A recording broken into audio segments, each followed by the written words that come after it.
Oof. If you're up on stereo, feeling all days to come to two side on Tuesdays and Thursdays, chilling out, maxing, relaxing and smoking, joking with the boo. Oh yeah, I'm token. Ooh. Okay, that's all I got. Shut up. God damn, dude. I love it. I love it so much. I love it so much. Love her. Love it. Love the whole thing. John, I see in those pictures, it makes me miss my beard, bro. It makes me miss my beard. If I would have just held up hope for another like 2 or 3 years, I could have had something. I could have been a contender. I could have been someone's. I didn't even go to a beard competition. I did all that damn work and I didn't even go to a fucking beard competition, John. What am I doing with my life? Are you turning your camera on?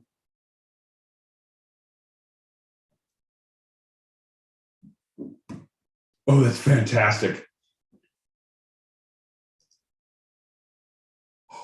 That's fantastic.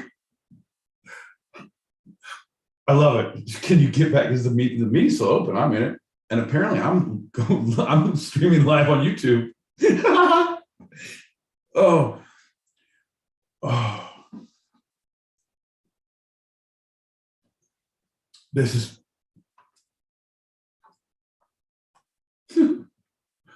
I think it's time for you to get a new computer, man. I don't even know what's happening. That's awesome. I don't know what to say. I don't know what to say. Folks, ladies and gentlemen, boys and girls, children of all ages, we are the two-sided pod. Look at this lack of a beard. I don't like it. Hey, boy, where'd your chin go? Anyway, we are here every Thursday with a different technical problem every week. And what we like to do is we like to trump ourselves. We like to go above and beyond. We say, oh, you couldn't have sound. You had echoes last week? Well, motherfucker, try no video. See how your video live stream goes with no video. That's when they get you. When you start shaking your fist at the heavens and say, what else you got? And then they tell you, you don't want to do that. I'm telling you. Oh, they will. All right.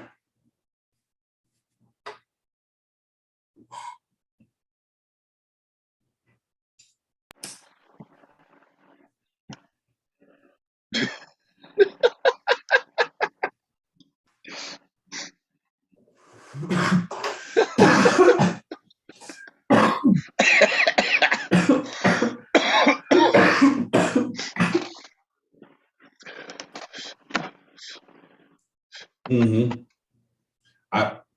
If I could get away with it, I would. I try to lie about as much stuff as I possibly can, John. Okay, if all of a sudden your camera came on, but at first it came on real slow, so it looked like you were under the bed. Like, is there someone in your house you're hiding? It's super dark and I can't see you. God bless it. Technology foiled again. Tourette's. I suggest highly that we take a shot right now while we still have our wits about us and the technical gods are not fucking shitting on us at this moment. Yes, because the later it is, the less we have our wits. So we better do a shot before that happens. Yeah, quick. Officer, I'm super drunk. That's why I was speeding. I didn't want to be on the road very long. Yeah, you're It's welcome. all logical. It's all logical. Cheers, everybody. Down. Bing, bing, bing. Okay, that's good. That's like, seriously, this is only like my third drink of the day, fourth drink of the day, but it's like my first shot of the day. Like, ooh, had to stay sober. Had to like only could have like 3 drinks. I had like 3 drinks. It was stupid. It was stupid. But thank God that's over. Now I can be an adult. Okay, who hasn't maybe fibbed about their education or job just a little bit? He fabricated 9/11, the Holocaust. What in the hell is going on in this man's life? Clearly, he is a liar. Why are we letting him take on a position where you have to be just a little itty bitty honest, just a little bit? How are we gonna believe anything that come out of his damn mouth? He lied before he even got there. That's what I'm saying. That's what I'm saying. But that's when you, okay, I get when people lie about little things, like things that they can't really fact check 100%. Like, could be, but the ones like, what's his face? Who was the dude? Who was the dude in the League? He played the married dad in the League. He was a stand-up comedian-ish. Right, yeah. He said that he was supposed to be in the towers, or he was in the towers, or he's supposed to, like, yeah, he was supposed to be on a plane, I think, right? He was supposed to be on a plane. Yeah, he was supposed to be on a plane, something like that. It was like a huge claim, like he fucking dodged a bullet, and then like came out like 5 years later, like, no, dude, you were like in Milwaukee or something.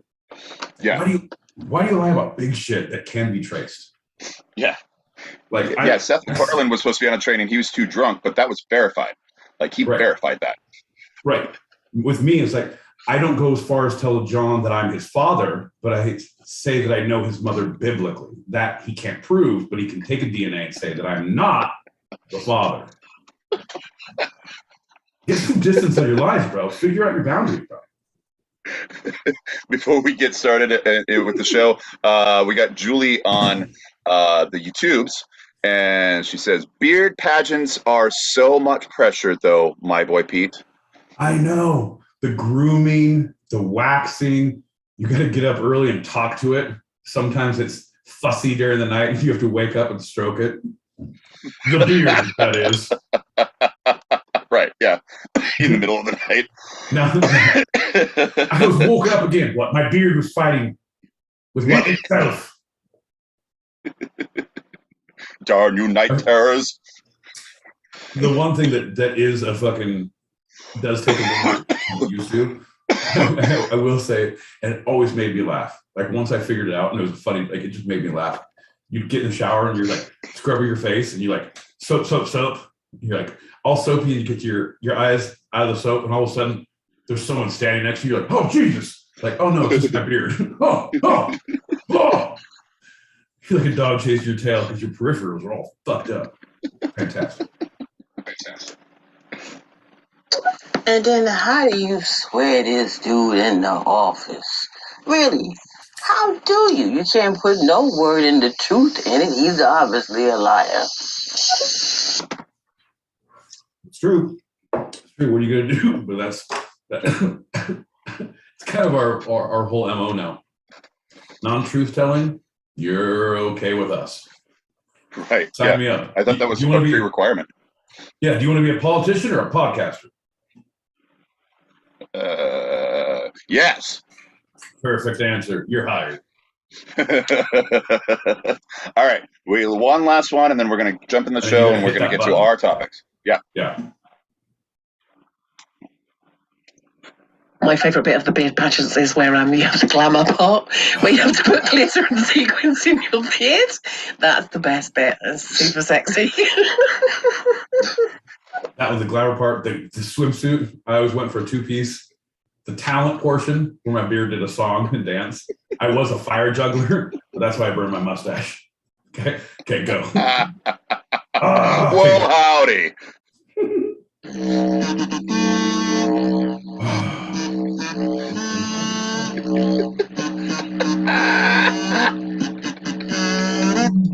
Horrible. You know, the cameras break, the video breaks, but somehow the goddamn didgeridoo does not break. It refuses to break. Ugh. I'm John L. Peacock out in Brooklyn, New York. And I'm my boy Pete in Southern California. And you're listening to Two-Sided, a live recorded podcast where each week I challenge Pete with a bit of the two sides of life, the serious and the fun. I would say the fun and the serious, John, the me and the you, the right and the wrong, the yes, the no, the ebb and the flow, the push and the pull. John, get with the program, buddy. Let's do a show. Well, let's jump right into it. Since you've been artistic and theatrical and everything this past week, my boy Pete, let's do a check-in. How are you feeling while rhyming? Tell us how you're feeling while rhyming. Paul Rhyme. How is that artistic? You're like, okay. Gotta go easy, like pop. John, I must say that I'm fine. I can't say that I remembered all my lines. However, things will happen time to time, but I'm doing just fine. Well, that answer is just fine enough to bring us into our first lightning round. Oompa loompa lightning round. I've got a visitor from another town. Lightning guy is on vacation, see. It's just us, you and me. What do you get when lightning vacation guy's on vacation? Oompa Loompas making a sensation. What do you get when it goes down south? We're gonna talk shit right out of our mouth. Oh, I don't know, John, I got nothing. Well, anyone knows that the first lightning round of the episode is always a standard Q&A. My boy Pete, are you ready for the questions? I am ready. Okay. My boy Pete, what is the best movie of 2022? Ooh, of 2022. God damn it, John. You need to give me a list. I don't even have a choice here. There's so many. I'm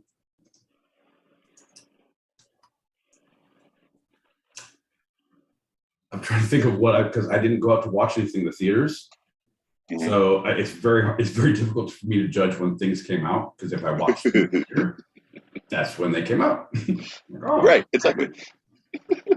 I liked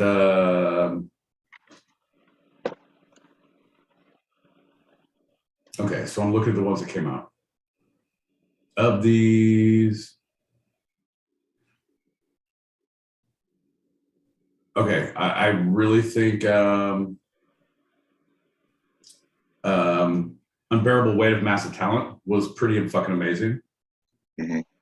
I think Everything Everywhere All at Once was pretty good. Yeah.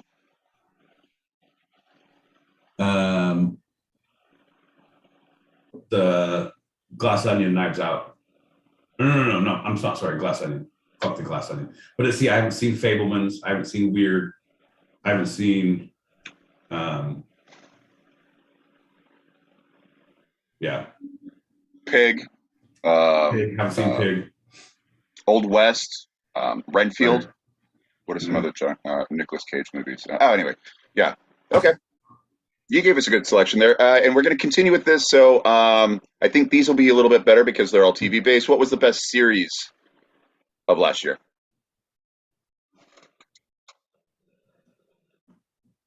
Ooh, the best series, man. Shit, man, that's a tough one. What were my go-tos? Like, I really like. You want to say Ted Lasso is always up in the running. You want to say. I really liked Killing It with Craig Robinson. Yeah. That was really good. So I didn't watch network stuff. I watched all. You know what? Yellowstone. Oh yeah. God, so many good ones. 2022 was that? No. What about the games? The Squid Game, was that 21, 22? That was 21. That was 21. Still was good. Almost good enough to keep going for another year. Right. Yeah. Yeah, everything just kind of went together. I'm like, oh shit, I don't even. And I know all this stuff. Like, oh yeah. If you just start saying things, I can be like, oh here, yeah. Okay, go ahead. Yeah. You're a whirlpool of knowledge. You are. Well, okay. So this is narrowing it down a little bit more. The best miniseries.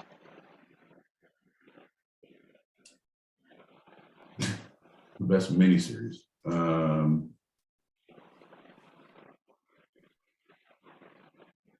Ooh, Avenue 5 was a really good one. Best miniseries. I don't know what I'm trying to think of what miniseries I watched. So Yellowstone had its first offshoot with the miniseries 1883. 1883. Yeah, I haven't watched the whole thing. I started it, and it didn't hook me enough to finish it, so I can't say. Yeah. What else? What are other miniseries? Crap. I was going to say 1923, but that actually started this year. That's the new offshoot of Yellowstone with Harrison Ford, and like 4 episodes are out, and that's like just blowing me away. It's fantastic. But I mean, when you have Han Solo in something in a TV show, it's going to be good, right? Come on now, I will tune in for that any day of the week. Yeah, and all the ladies will tune in for Helen Miriam. Oh, that was weird. Helen Mirren. Yeah. Marijuana affects the memories.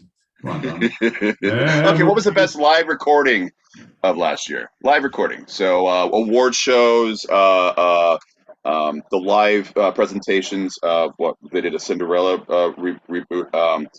Disney Plus did the first live stream of Elton John's final concert at Dodger Stadium. Yeah.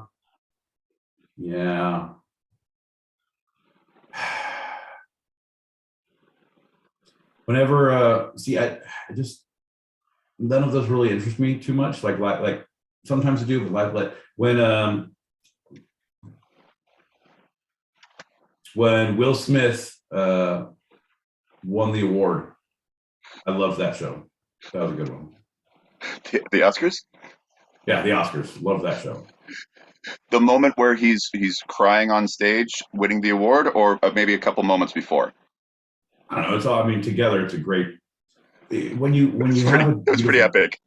When you have a beautiful dish, John, when you're given an amazing meal prepared for you, one ingredient you don't judge by itself because it's a whole thing, a conglomeration. It builds upon itself.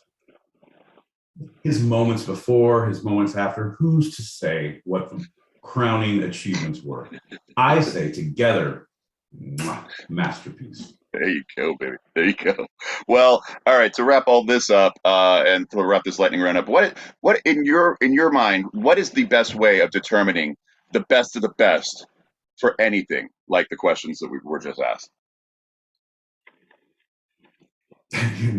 Honestly, I think that you should open that. Like, it shouldn't just be the Academy. It shouldn't be the foreign press. It shouldn't be. It should literally be. Hey, America, we're voting. We have a voting system every year, and we're just used to voting on movies. So come down to your polling place. No mail-in ballots, because that's fraud. People are stuffing ballot boxes everywhere. But we get everyone in, and the thing is, if you're on the comedy side, right, you're going to be like, hey, fuck those romantics. But if you're on the wrong side of the comedy spectrum, they're like, we need people inside your counting booths. So you're going to get a rom-com inside the counting place, deciding which best rom-com is the best of the best. John, it's going to be a show within a show within a show. And that's my next pitch to Netflix. Adam Sandler, Jennifer Aniston, I can see it now. That's fantastic. So people have a lot of opinions on this. We're gonna hit those messages and jump into our first segment. Yes, sir. Yes, sir. You want me to do that so you don't have to keep unplugging shit? I mean, these are kind of obvious ones, but do you talk about Game of Thrones or Lord of the Rings or like any of those? Okay. Oh, see. There we go. There we go. Tiffany, yes. Thank you. See, I just need memory jogging. So yes, Game of Thrones. Lord of the Rings was good. I liked the Jack Reachers were fantastic. They just came out the third one. Amazon is like hit and miss, but the one they hit, man, they hit pretty hard. Same with Hulu.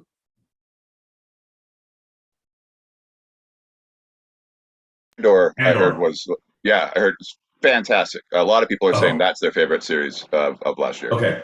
Andor, amazing. I don't know if you go deeper, Bad Batch, that's the cartoon. Oh yeah. Star Wars cartoon. I have seen, yeah.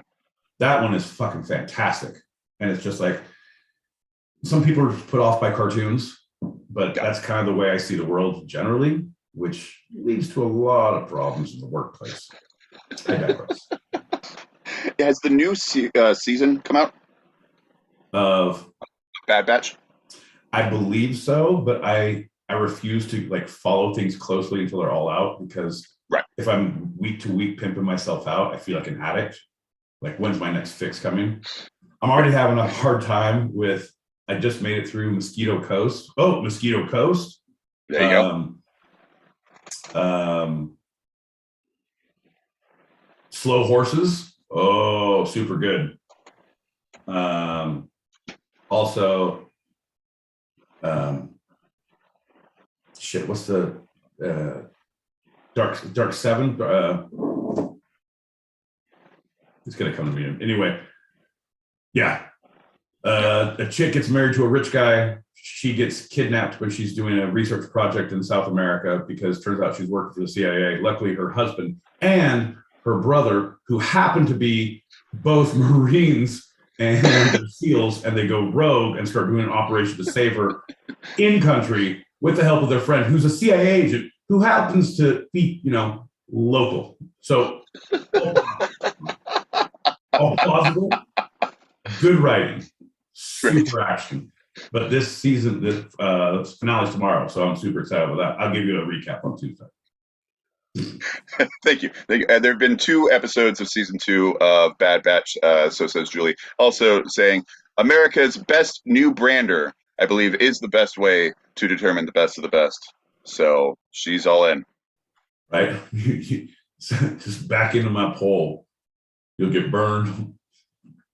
I mean, what do they call it? A rod.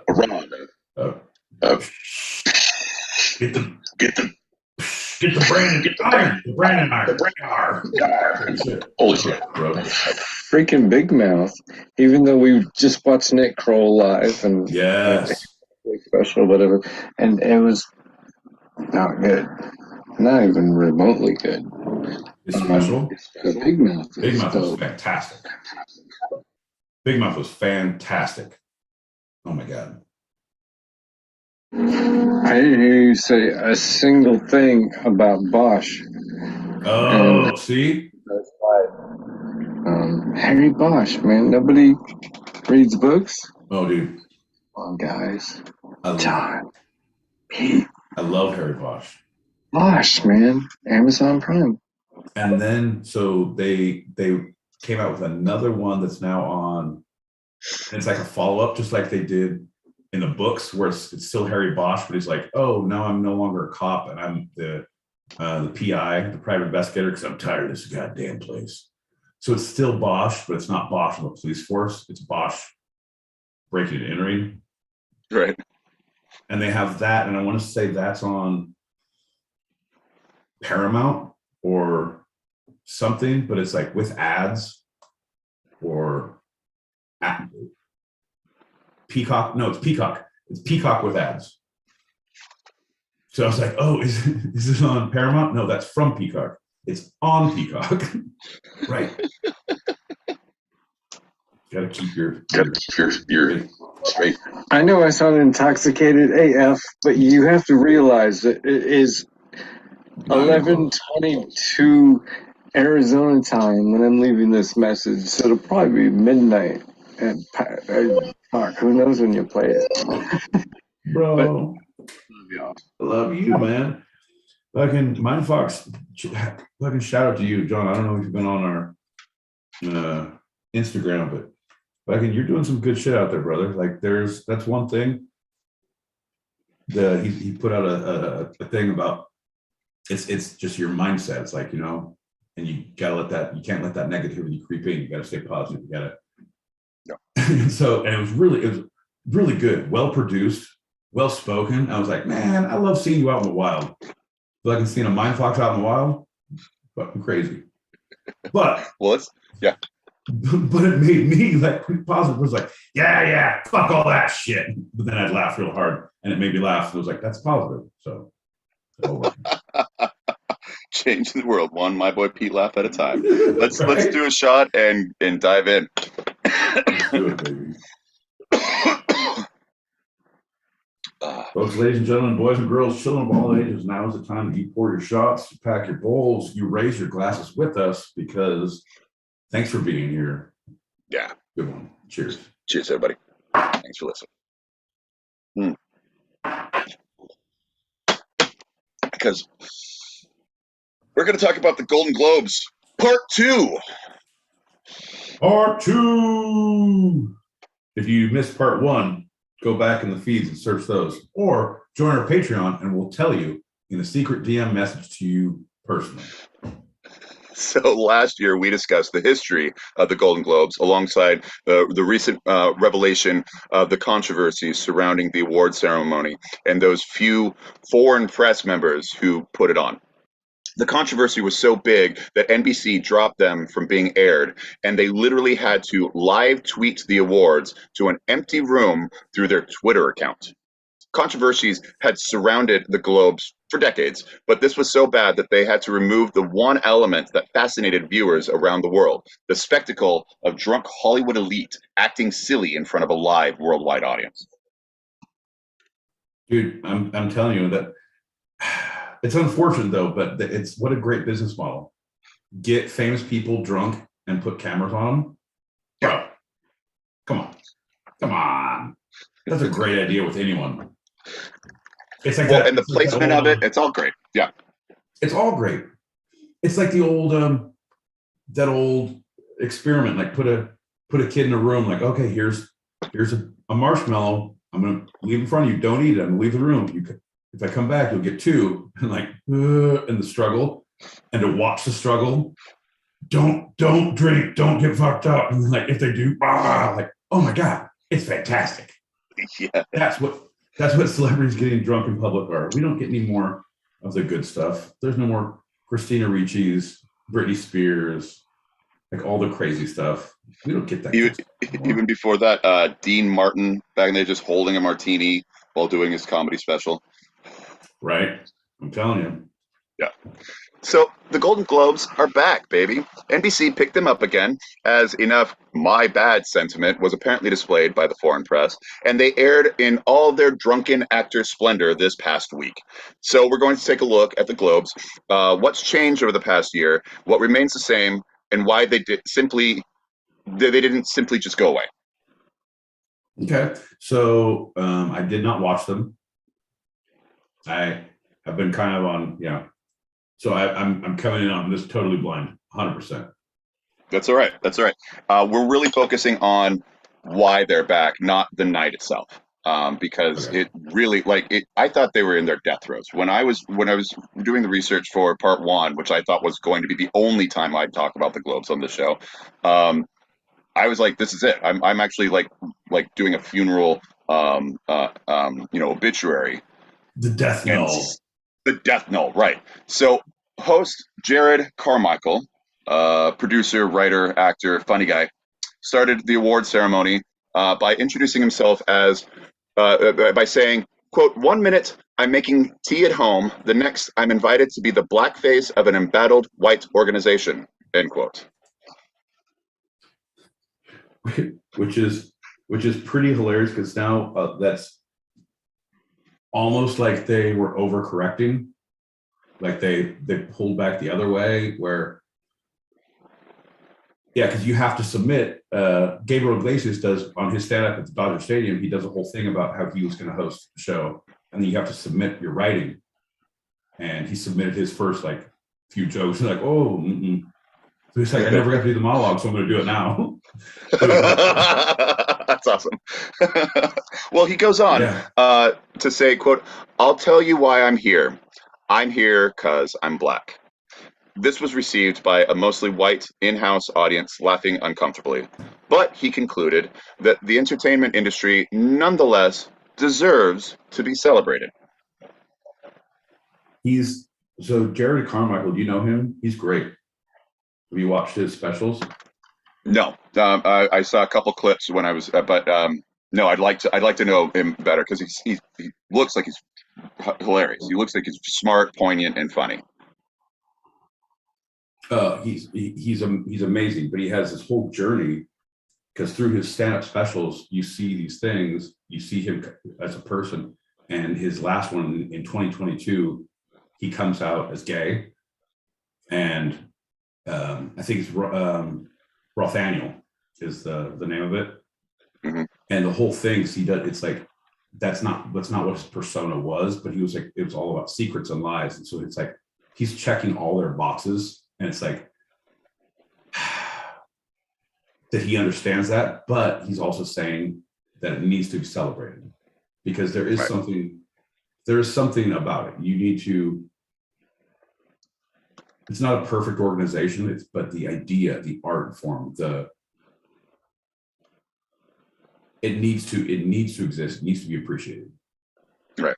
But it needs to be bettered 100%, but it needs to continue.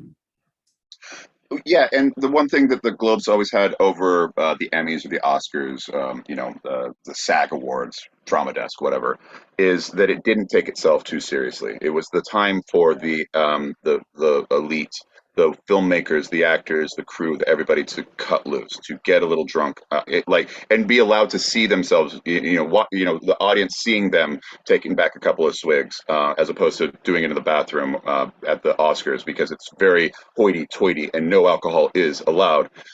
It's also the first one of the year, so it starts us off on a lighter foot. Ricky Gervais was banned from it because he was too critical of the foreign press, but he was funny, and then they brought him back and he did it some more. So I mean, and I think Jared was really like following in those footsteps. Like, yeah, Tina Fey and Amy Poehler both they weren't trying to be funny. They just ripped into it as they were hosting it. And he's like, right, if you're going to come back, you're going to continue doing this. You can't take yourself seriously anymore. You never could. Right. No, yeah, at that point, and also it's kind of like an abusive relationship. Like, I'm never going back to you, Ricky Gervais. Ricky, I'm so sorry. I brought that shit on myself. It was all of my actions as a foreign press, and you were right. Can you just be gentler this time? Let's make it work. I made you do it. It hurt you more than it hurt me. I know. Right. Don't worry. I just told everyone I jammed my wrist by slamming the door too hard. It's fine. So speaking of that, the scandals broke last year following a Los Angeles Times report exposing the lack of diversity within the organization that presents them, the Hollywood Foreign Press Association, which also included accusations of sexism, ethical and financial lapses among the members of the press, and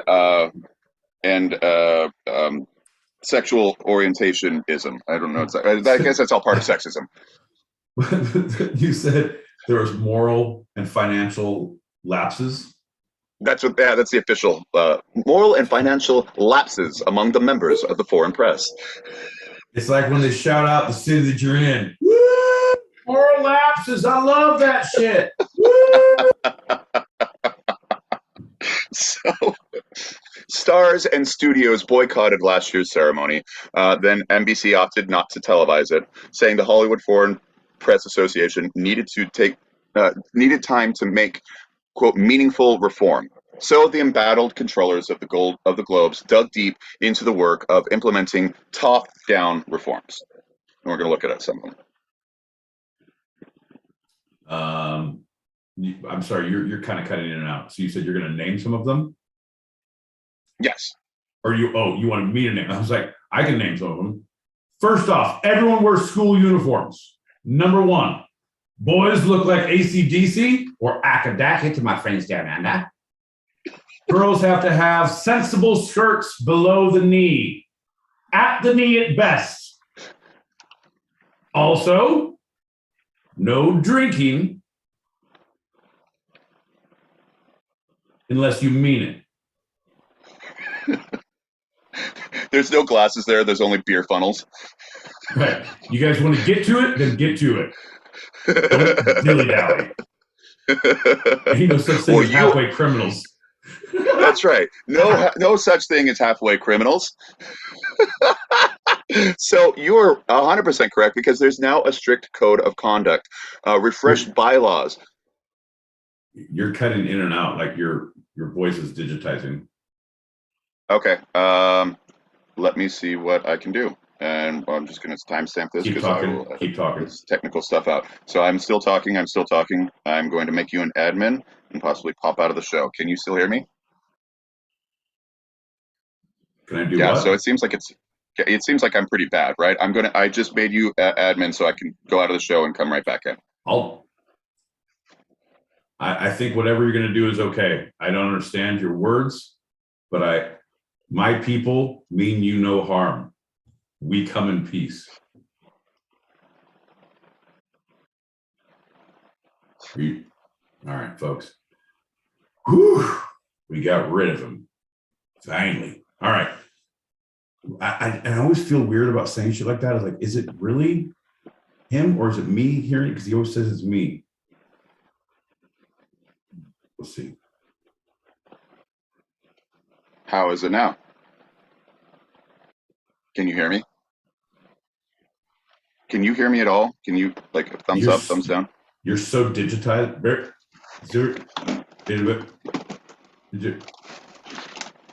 Go to your data or something. It doesn't feel like it's cutting in and out. It feels like it's data shit.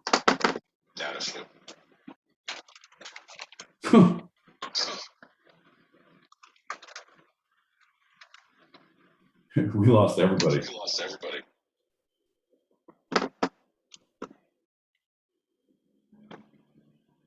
How is it now?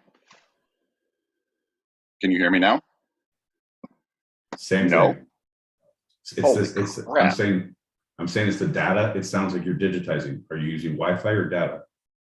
I'm using data. I've turned my Wi-Fi off. I didn't hear what you said, but whatever you're using, do the other.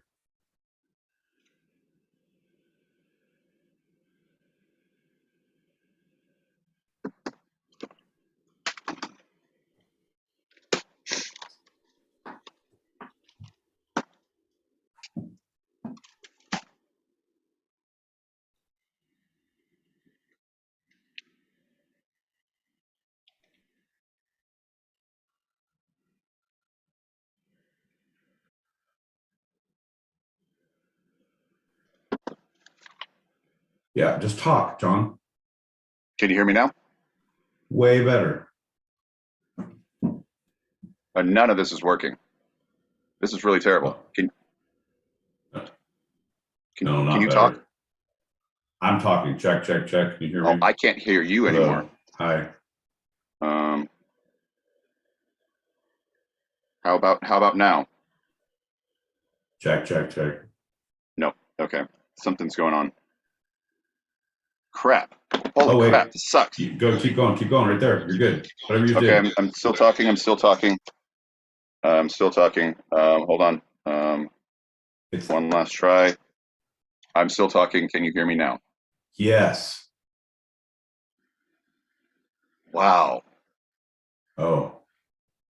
Can you hear me now? Is it still digital? No. No, it's still digital. It's just cutting in and out. Oh my God. Yeah, it's cutting in and out and in and out. Like you come in hot, like you sound great, but then it's like you're in Tron, the video game. Julie, I'm so glad that you're here. There's nothing else I have to do in my life. That's one thing I look forward to. Anything better?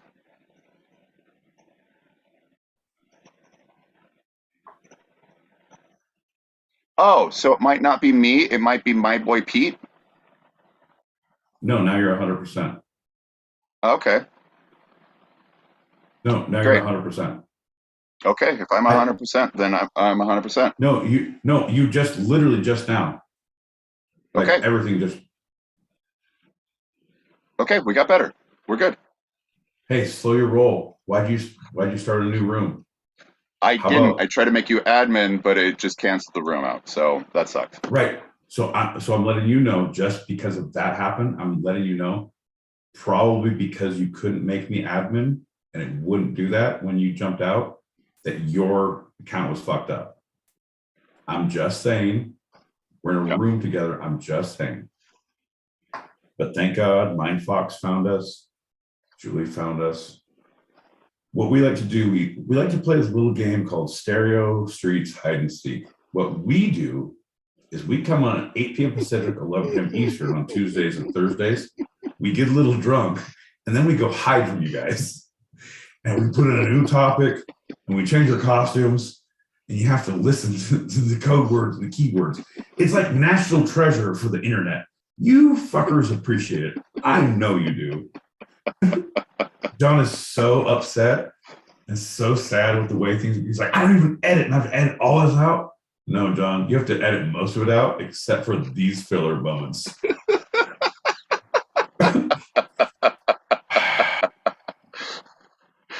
Stay positive, John. Don't let that negative shit creep in, baby. That's right.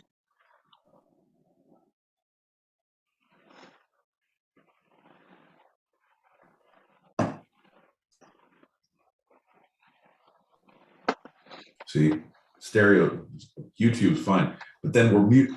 Technologically, John, I have been scouring monster.com for the last 2 weeks, not for a job for me anymore. Like, I finally settled in, like, all right, man, I'm gonna fucking kick ass this year. I'm looking to hire a fucking engineer for the show. I will pay money for someone to run shit. It is getting stupid. I would prefer an intern so I could yell, fucking get my coffee. Right. I would like someone local that I could, like, let's meet at the local Starbucks so we can pull our laptops out. Like, are you screenwriters? We're podcasters. This is my engineer. You guys can suck it with your soy milk. Welcome to LA, bitches. We needed to do a shot, man. Yeah, I know we definitely do. Like, I'm oof. Oof. Oof.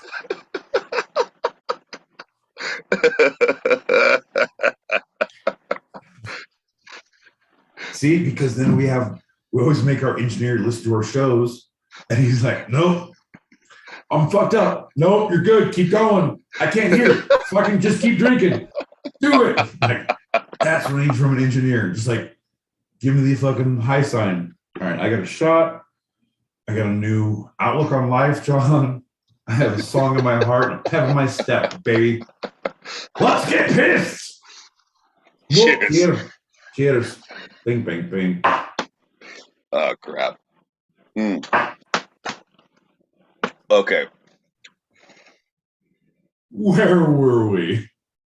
So that's right. You're 100% right there, my boy Pete. There is now a strict code of conduct, refreshed bylaws, a ban on gifts, and new rules on accepting travel and other perks from the industry.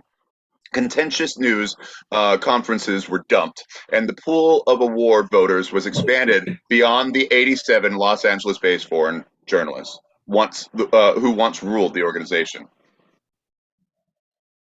Yeah, it needs to be everybody. It should be like 400,000 men enter, one winner in every category leaves. It's the new Mad Max. Mad Max rules? We play Mad Max rules? Okay, I got it. No problem. No one vote for Mel Gibson. So none of those 87 members of the association were black or people of color, nor had there been a black member since at least 2002. How the fuck do you have that? How the fuck does that happen? That's bullshit, right? Like, I get one-offs. I get two. No, I almost don't get two offs. Do you know where we live? Do you understand the country we live? Like, come on, man. And if you live in a place where you don't see other people, like, cool, you are a minority town. You get to come and be the visitor in real life when life happens, motherfucker. You don't get to vote on who wins shit. Jesus Christ, bro. So now there's 199 people who decide who gets a globe. A mix of the now 96 because they added members to increase diversity. Okay, hold on. Okay. I'm gonna take these numbers in. It was 196, right? But they increased to 199, or they added 96. 96 is the new membership. So it was 87 last year. It's 96 this year. All of them vote. That's the standard, like it's always been for the 80 years that it's been around. Right. In addition to that, there's another number of people. The total is 199. So there's another 103. Right. And actually, there are the big thing they were trying to push for not only diversity, but trying to fill their ratings is there's 2 special voting tickets that go out in cereal boxes somewhere in the world. It's brilliant, John. It's like a whole Willy Wonka Golden Globe thing. It's a brilliant idea. Marketing? Yeah. Yes. Yeah, and they're brought in from people all over the world because it is the foreign press. And the membership eligibility was expanded from Los Angeles to anywhere in the United States. So members of the foreign press in New York, Chicago, other major hubs are now eligible to be the actual members, those 96 that they currently have, right?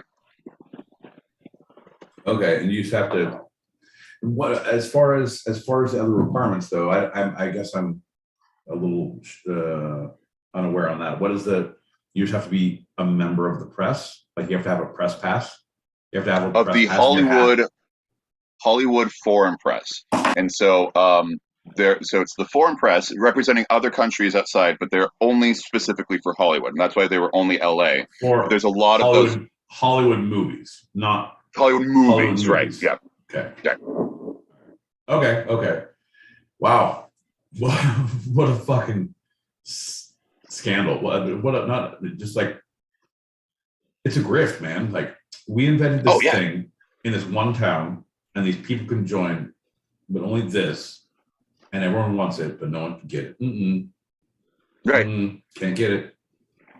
And it's going to make filmmakers and actors cry either by receiving one or not receiving one. They have that much power. 87 people as of last year had all that power, and now they're diluting it. Oh, that sucks for those 87 people. Think about that. They had a good run, 79 years. Right? Bro, I'm just saying, every time they hear like this is coming up, we're gonna take away your power. This is the last Christmas I'll ever have with this much power. Let's bring in some peasants and make them fight. Peasants, yes. B-list actors, yes. Some character players. Ron Howard's brother. Let's make him fight one of the players from The Office. Stanley from The Office. Yes. Now the voting pool is a bit more diverse. It's 52% female, 51.8% racially and ethnically diverse, including almost 20% Latino, 12% Asian, 10% Black, and 10% Middle Eastern. And it includes those who are part of the LGBTQIA community. In all, 62 countries are represented, which is much, much more of a wide net than they have ever had in their 80 years of existence. And no, that's great. Like, honestly, it's great. It's fantastic. But again, we're doing a golf clap for something that's logical. Like, hey, remember when being human was a thing? Like, you did so good being human. Good on you. What the fuck is that about, bro? You don't get a hustler sticker for fucking being courteous, for somewhat catching up on the times, for being a member of society, for right. Holy shit, bro, that kills me. And I get it. It's good. Like, yes, please, yes, 100%. Yeah. Okay. Fucking the asshole of me, because I'm thinking of all the numbers you said. So bad. Because it's like, yeah, it's about time, inclusive, but it's 52% women, so you can't trust their judgment now. Jeez. Whoa! Oh, crap. I'm it's so stupid. I can't stop myself sometimes. So it's like someone does shave with a haircut. I have to do 2 bits. I can't not. I have to. So the most significant change that I personally found isn't so much one of these things that they promise to do, but I think is the reason that they are still alive as an organization, because the Globes were purchased by billionaire Todd Boehly, who also owns Globe producer Dick Clark Productions, and the Chelsea soccer team. And a Chelsea soccer team. Oh, the Chelsea soccer team, and is an investor. The one in the Beverly Hilton. All of them shits? Yeah. He owns all of them? Oof. Yeah. So he's shifting the voting body from its founding nonprofit status to a for-profit model, pending approval by California Attorney General. But he plans to preserve the Hollywood Foreign Press's charitable work with a separate nonprofit entity. So he said, the only thing that's going to save you is my money. And they said, okay, here you go. But I'll keep a nonprofit so that all the stuff that you do as a nonprofit will actually still happen. Okay, I'm okay with that. And he changed everything. And in the process of changing everything and making it more palatable for people and still appreciate the arts, he's going to make a fucking fortune. Oh, yeah. It's the same. And he already has a fortune. He's a billionaire. Yeah. Man, you don't make money by sitting back, man. You grind. Yeah. You got to get that. You start somewhere, man. But I'm saying, like, that's how when the Olympics became from a government funded sport event to a privatized for-profit event, and it was like, oh shit, it took off. Like people were. But if you'd already put these things in place to make it more diverse, to make it more inclusive, to make like, okay, you already have your checks and balances in that way. Now you're just going to fuck up the cities you go to for your events, the traffic, the infrastructure of the city, the people who do the work, the actual workers, the unions, all of that things, you're going to fuck them. Right. But the buildings built that will be vacant in a year. Oh, John, it's going to be inclusive as fuck. We're going to fuck everybody. People of color, women, anyone who's a community. I don't care how you identify. I will fuck your world up. That's a guarantee. Well, that is true. The number of condoms used at the Golden Globes this year tripled from any previous year. Yeah, well, I wore 3 with just getting in the door, man. And I was only doing scaffolding. Crazy, right? That was just a seat filler. Seat filler. Anyway, a hotline managed by 2 independent law firms was opened with complaints investigated by outsiders. A chief diversity officer was hired, and mandatory racial, sexual harassment, and sexual orientation sensitivity program training was put in place, required by the member casting for any member casting Globe votes. You know what? Okay, I'm with that. I'm actually with that. I'm with that because I was reminded of that tonight. People of a certain age, when you get, especially in the theater community, they talk like your grandparents talk, like, oh, like, I know you're not a bad person, but you should, these are things that we've learned we don't say. Like, right. When you look at me, Grandma, and say those people, these people don't like to be referred to as those people. Come on. It's just very. So going through those trainings, I get it 100%. And then it's like, well, no, maybe because I'm inclusive for everything and everyone, but I fuck up and say, because I'm not up to date on everything. And I'm like, oh, I spoke out of class out of this. I'm sorry, I didn't know. But to have people who like, oh, I'm going to vote for this thing, like, you don't know anything. So you need to know, here's all the basics. Right. Welcome to the party. Here's your voting card. I think that's great. I think voting should be mandatory. all voting, Golden Globe, Academy Award, and all Democratic for elections for states and federal should all be mandatory, but every one of them should include some sort of a class of like, hey, watch this short video while you're waiting. It should be like the fucking the vaccine. After you vote, we need you to sit in this room for 5 minutes to make sure you react okay, and watch this video about understanding. Right. I don't have a reaction. All right, you're good to go. You're a human. Come on out. Like, I don't like this. Like, you don't get to vote next year. You're an animal and should be put down in this fucking street. So mandatory voting for everyone. So what are you, Australia? Okay, I see you. I see. Yeah, fuck yeah, it's Australian for fucking democracy. That's not a fucking democracy. That's a democracy.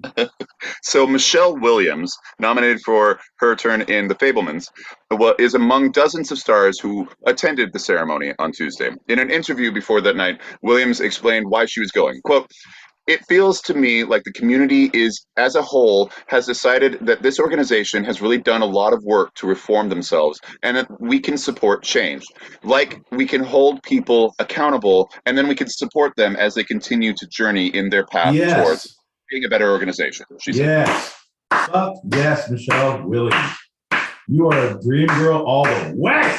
Woo! That's what I'm saying. Something special right there. Like, because yeah, you don't let things slide, but if you hold things against people forever, you're just going to have a shit world where you build up all these walls the whole time. You have to allow, you don't have to allow them back into your world 100%, but you have to support the change. Right. Someone who truly comes in mea culpas, like I want to be, yeah, we fucked up. I fucked up. And it's not a meaningless apology. It's putting their money where their mouth is. As we see, this has been happening all year, and there's some major reform, and it is top-down reform, right? Right, 100%. Just can't trust the results anymore, right? John, 52%. Oh, boo! So boo. Judd Hirsch, who was nominated for the same film, said, "Quote: We'll be there. We'll give them another chance." So, it's not far. It's by far not over," said German journalist Helen Höhn, who took over as the president of the HFPA a year and a half ago. Quote, "We always said when we started this journey that it would be ongoing and that it would take some time." Oh yeah, no, no one should ever. Well, that's also a detriment. Because no person, no organization should ever like, okay, I'm good. This is boom, I'm good. You should never be good, because you can be totally good in this circumstance, but this circumstance is going to change around you. And unless you're fluid and are able to adapt to this situation that you're in, you're going to be left behind. And eventually you'll be like, those kids and their goddamn cell phones, because you don't change. So if you stay, okay, I get this, great. You have to stay current, but at the same time, it can be too much. There's a lot of times in life when, especially in like organizations and that things are good.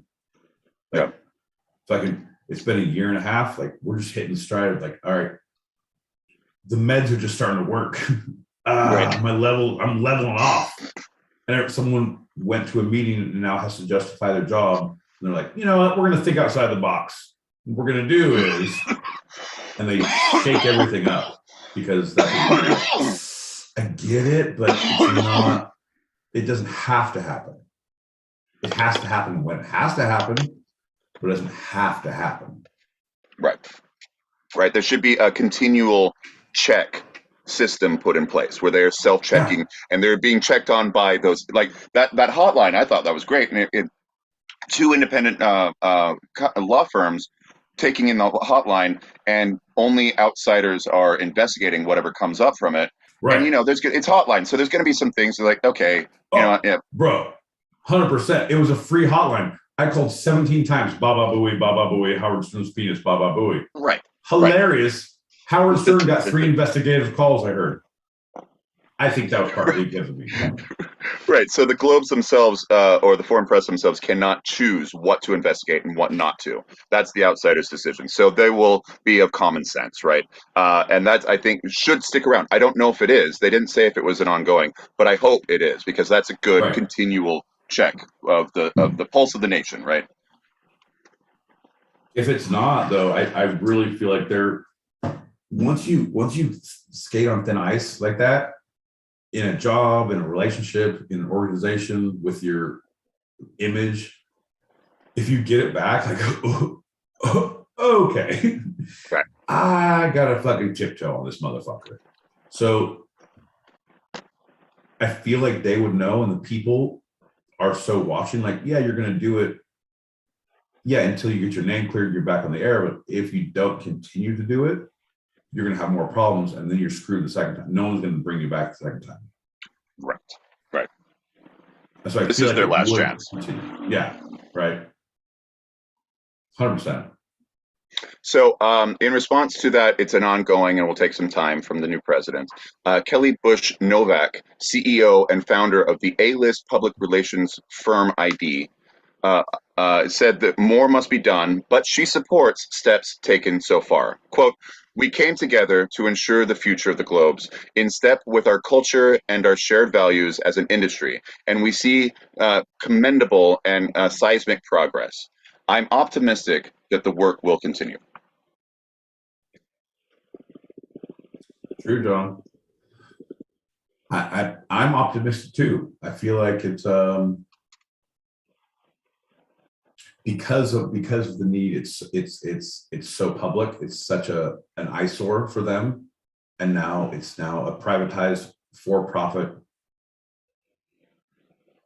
venture that this is going to be watched a lot more diligently, that there are going to be a lot more checks and balances, that the one-offs, the oh, you fuck up, people are going to be checking you and like, you're out, we're covering our butts as a organization, and we're going to pluck out the issues as they come up. I feel like they're going to be good, at least for a while. At least till Ricky Gervais gets back. Am I right, John?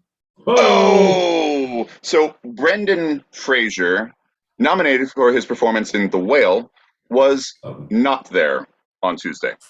In 2018, Fraser said that he was groped by Philip Burke, the former president of the HFPA, who is from South Africa.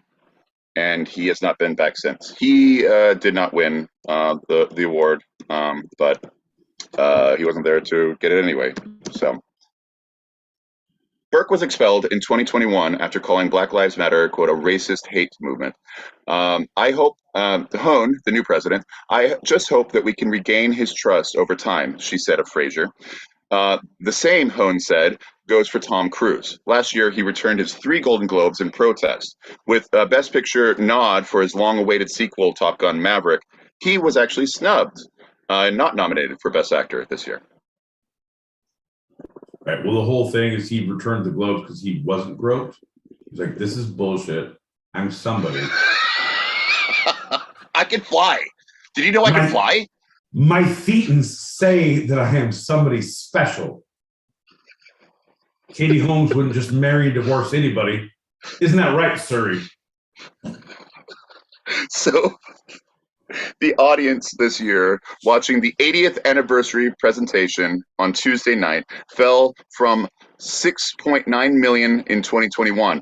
Itself a massive drop suffered during this isn't even last year. This is 2 years ago, before the whole no NBC because of the COVID-19 pandemic, when the award shows were held remotely, and it was down from more than 18 million in 2020. This year was a mere 6.3 million viewers. God damn, that's awful. That's like one of our Tuesdays or Thursdays shows, 8 p.m. Pacific, 11 p.m. Eastern, for the two-sided pod. If you don't break 10 million, you ain't living life, John. That's right.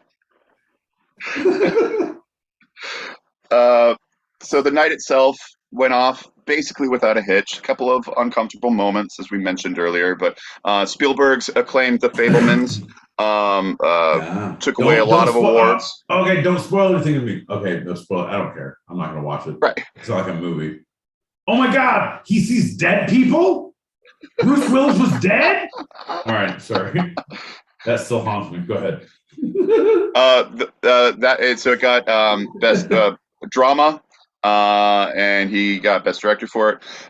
The Banshees of Inisherin was the best comedy or musical this year. So, oh, dude, I can't wait. That's on my list. Yeah. Ooh, I'm excited. House of Dragon was the best TV show, and Abbott Elementary was the best comedy or musical TV show. Abbott Elementary is super good. Yeah, it's super good. My mom was an elementary school teacher for 20-something years, and she was the one who told me about it. She's like, "It's so, like, is that what it was like teaching?" It's like, "Oh no, no, it was not that fun." Oh shit. It doesn't seem very fun. She's like, "Yeah. No. They're not that colorful." That's right. You mentioned this one as one of your favorites, Everything Everywhere All at Once.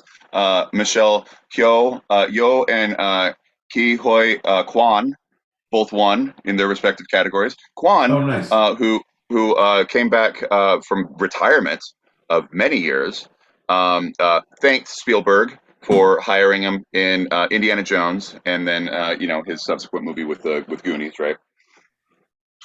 Right. That's what I said. I said booty trap.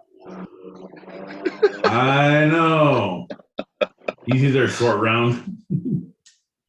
So it seems like they're on a good track to continue and just leave this bad stuff behind them. But the Hollywood Foreign Press Association only has a 1-year contract with NBC, which is in stark contrast to their usual multi-year contracts of the past, which ensured they're sticking around and were worth tens of millions of dollars. And so this was their trial. They're going to reestablish their rookie contract after this year. Yeah, and that's going to be great because they did good. So in a negotiation point of view, like, all right, you did good. You had good things. You reacted okay. However, you only had 6 million viewers, and we're going to need you see you do X, Y, and Z moving forward. And if you do that, and the stipulations moving forward, we're going to so much sign for so much less. There's so much so's. John, I think this is the time I'm two-sided when I start to slur my words. And it's so much fun because I listened to the last show. I was like, God damn it, you sound like a drunk. I'm like, that's only because you drink. That's a pretty good reason right there, my friend. Thanks, John. I like to put logic into play every once in a while. Not often, but when I do, it works out well. Well, we got some messages, and then we're moving on. Giddy up, baby. No, you gotta say, those goddamn kids in their horse and buggies. Hot buggies. Yeah. Boy in the buggy, what day is it? No, but seriously, those goddamn kids with their horse and buggies doing their donuts with their wrenches. They took the doors off of my carriage. Crazy. Isn't that what they said in Super Troopers, John? What happened to those kids and their wrenches? They got my buggy. Super Troopers Amish edition. I'm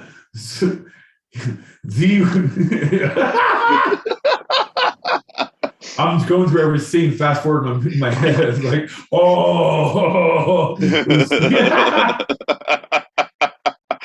So the boys liketh Mexico.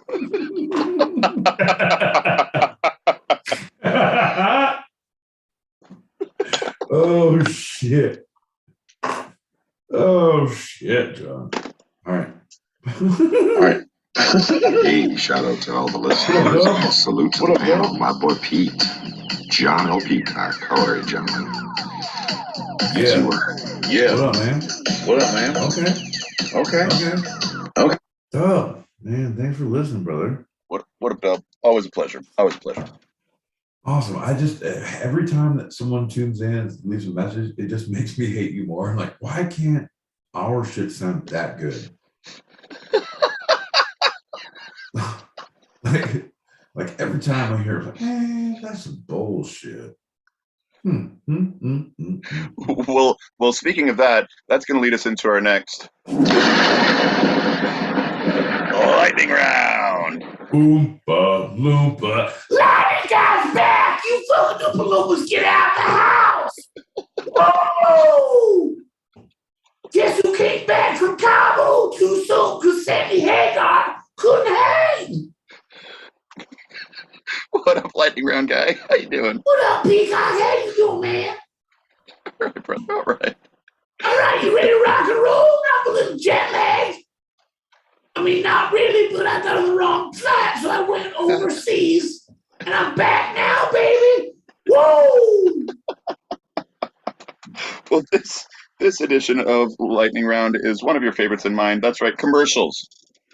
We're going to talk about some of our wonderful sponsors, and my boy Pete is going to let us know why you should be paying attention to these amazing people who are supporting us.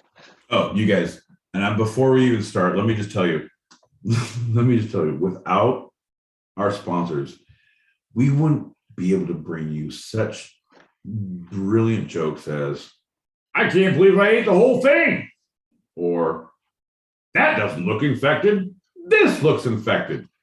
Or no one will ever forget Golden Globes. What about these globes?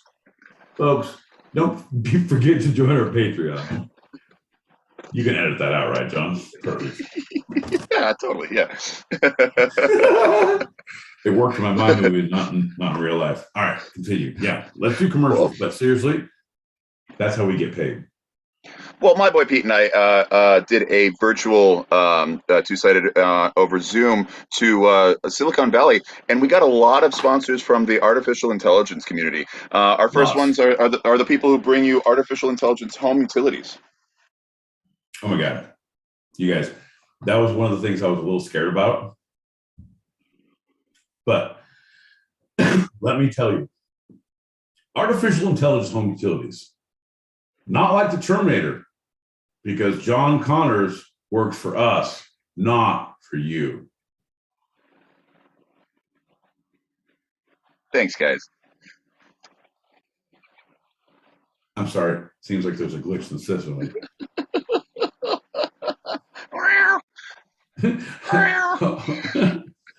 That's some bullshit. So the artificial intelligence guys who bring you Better Your Life with This books.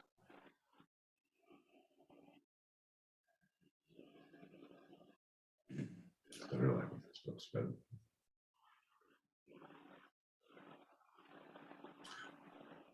Folks, hold on. Let me figure out what my voice is.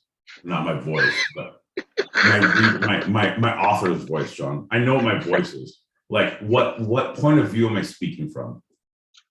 Am I me? Am I the ghost voice? Am I the? Oh no, I think they have a script for you, so you can so you don't have to be you. No, I know. Oh no, I know they do. But the thing is, I don't believe in their words. One thing in the two-sided,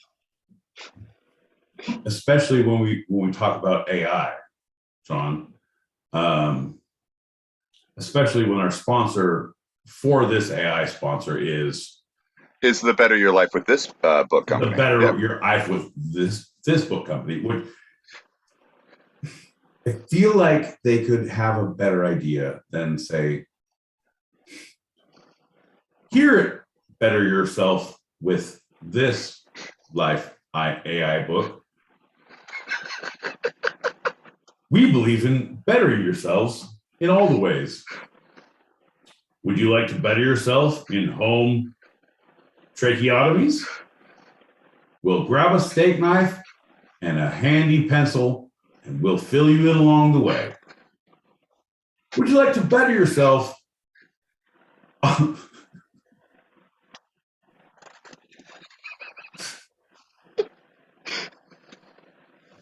John, I feel like the guys who are working in marketing at the Better Yourself AI books are way off, and I feel like they're going to get fired. I'm unsure. So right now, I feel like there's a.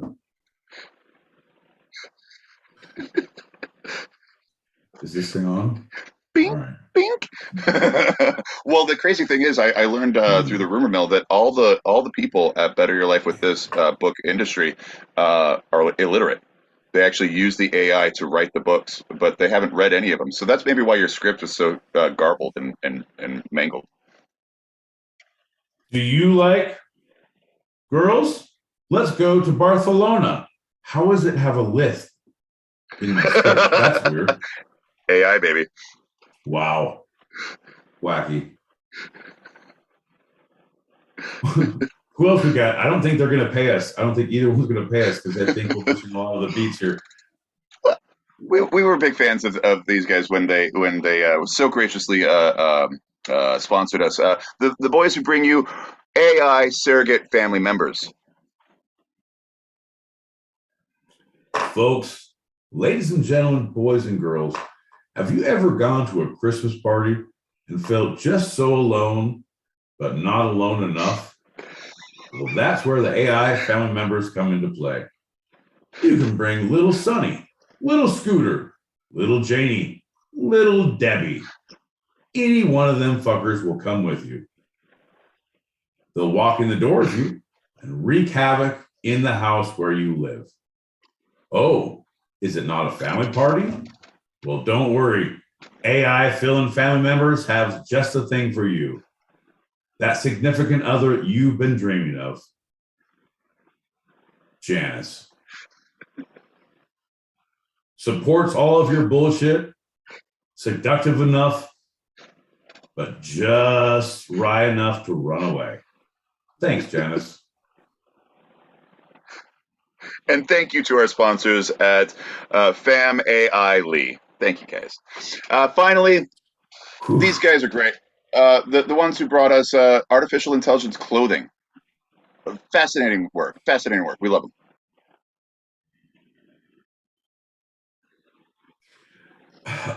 Okay, hold on. Like you got to artificial intelligence, AI clothing. Yeah, that's what it is. Okay. All right, folks. From the people who brought you the King's new pajamas, you have AI clothing. Oh, do you want to look like Bruce Willis in Die Hard?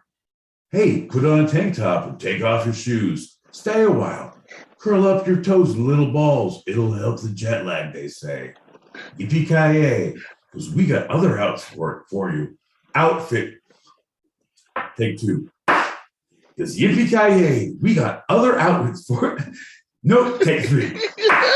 Yippee-ki-yay, because we got other outfits for you. See, John, that's our sponsors are going to be so glad that we have these superior editorial skills that we can take all these things out and edit them together to make a real seamless. Where were we? Oh, do you want to be Neo? Do you like trench coats and sunglasses? Well, don't worry. You don't have to put a jack in the back of your head. You can just wear AI clothing. See? Damn. We're getting there. We're getting there, baby. Thanks, everybody. We got a message, and we are... Oh, shit, sir. Only have the algorithm in blues. Get yourself a Janice. Seductive enough. Hello, Janice. God damn, Doug, your music is on fucking point. My man. John, take note. Take heed, take warning, John. How about I take a shot? Take a shot, John. Oh, look. Future Pete talked about past Pete and said, you need a shot. And cheers. Bing, bing, Cheers.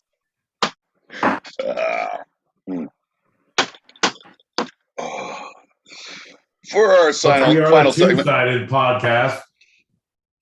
Oh, sorry. For our final segment. No, wait, that's your line. Folks, we are the Two-Sided Podcast. We are here every Tuesday and Thursday. We are live on their stereo streets both those days. But if you missed that, we are live on the YouTubes. No, yeah, live doesn't. If you miss live, you can't make the other live. It's like that's literally a mathematical impossibility. I'm hearing it and I'm understanding it. John, take 1, 2, 3. Folks, we're live on the stereo streets and on YouTube on Thursdays, 8 p.m. Pacific, 11 p.m. Eastern, until we decide that we're at 10 p.m. or 9 p.m. or 11 p.m. Anyway, we have a goddamn YouTube channel. Everybody just fucking sit down. Don't worry about it. Don't send any messages. I get it. Also, if you can't make it live, we're also on Spotify, Apple Pod, Anchor, Amazon Music, Patreon, Farmers Only, Fans Only. Like if you give us any other websites, we will become members. I joined the local Elks Lodge this week under the name Two-Sided. What's your name? Two. What's your last name? Sided. What's your birthday? Every Tuesday and Thursday, 8 p.m. They were very nice to give a speech. And I was like, I just held up our phone and played the intro to our show and walked off. Don't think I'll be welcome back, but I paid the price and I get a free lunch every month. So what are you gonna do? Yeah, you paid your dues. Hey man, bang the drum slowly. Speaking of paying your dues. Speaking of paying your dues, everyone right now put on the Young Guns 2 soundtrack and then listen to the rest of this. Or anything by John Bon Jovi. Right, yeah. because we're going to talk about another hep dude. We're going to talk about Ralph Lauren. Oh, come on now. All right. Okay. All right. All right. Okay. I don't know. I know a little. I know the fashion of what it affected me. I know a little about his life, but I don't know his story. Yeah. I know, like, fuck you because I couldn't afford your shit. And when I did, I was like, man, now I need to fight people if they spill shit on my shit. Like, I don't like any of this. And then I was like, now you have a whole closet full of them. Like, man, I wish I had Jenkos instead. They were so comfortable. I was swimming in them. Fuck that polo shit, that Ralph Lauren polo shit from back in the day. All right, go ahead. Sorry. So Ralph Lauren is an American clothing designer, best known for his sportswear line, Polo Ralph Lauren, the flagship design series of his fashion empire. Right. I was once a model in my own photo album. I don't know what that means, John. From the Ralph Lauren website. For more than 50 years, Ralph Lauren has cultivated the iconography of America into a global lifestyle brand, and he is recognized as one of the world's most innovative design and business leaders. Taking inspiration from New England's rusticity, the West's natural beauty, and Hollywood's glamour, his collection for men and women, their children and homes embody an expression of timeless style recognized and celebrated around the world.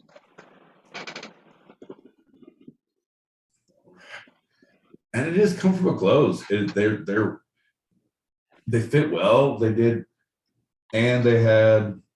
And here's like anyone who wants to dress who's and still to this day, no to fat guys out there, they still have them. You can buy the Ralph Lauren shirts that are like whatever size you have. Like, oh, get it a little longer in tall. And it's like 2 inches longer, and it's the same size. Like, oh yeah. I look good in my chest, but now I don't have to puff up and see my underbelly. Right. But I learned that long ago, John. I learned that long ago. I don't wear those little shirts anymore. Fucking. You get them extra medium, right? Extra medium. Extra medium. But no cheese because I'm lactose intolerant. You poor SOB. So Loren was born on October 14th, 1939 in the Bronx borough of New York City. Boogie down, Bronx. Hey, good on you. Hey, happy birthday, you son of a bitch. I love your shoes. They're fucking beautiful. His birth name was Ralph Reuben, like the sandwich, Lifshitz. Hey, Ralphie boy. Go home, old Schwitzby. Old Schwitzby this. Hey, you know what? Lauren. That's way better, Ralph Lauren. So he grew up in a middle-class Jewish household, and for a time shared a bedroom with two of his three older brothers. After high school, he took business classes at Baruch College, a night school, and worked in sales by day. Oh, I'm sorry. I totally missed this. I was like, why did I move this sentence back? I didn't. I just skipped over it.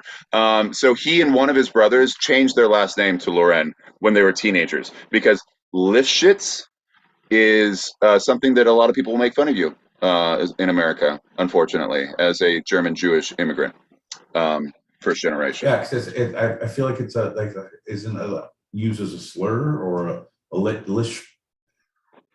Well, it's spelled Lifshitz.